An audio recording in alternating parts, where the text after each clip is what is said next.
দীর্ঘ ৫ মাস পর বাংলাদেশ থেকে আবারও ভারতে ফিরে গেল মিতালি এক্সপ্রেস। তবে যাত্রী নিয়ে নয়, কোনো যাত্রী ছাড়াই জীর্ণ ধুলোমাখা খালি বগি নিয়ে বাংলাদেশের আন্তর্জাতিক সীমান্তের কাঁটাতারের গেট অতিক্রম করে মিতালি এক্সপ্রেস।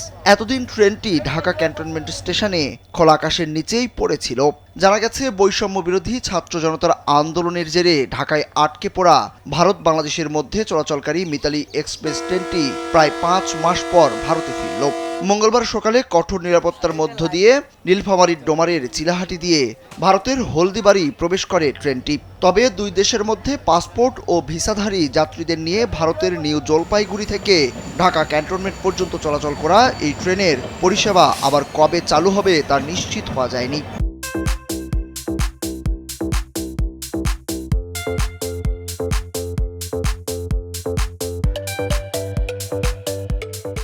রেলওয়ে সূত্রে জানা গেছে, গত ১৭ জুলাই মিতালি এক্সপ্রেস ট্রেনটি যাত্রী নিয়ে ভারতের নিউ জলপাইগুড়ি থেকে ঢাকায় আসে, কিন্তু তৎকালীন হাসিনা সরকারের বিরুদ্ধে চলা আন্দোলনে আটকে যায় ট্রেনটি।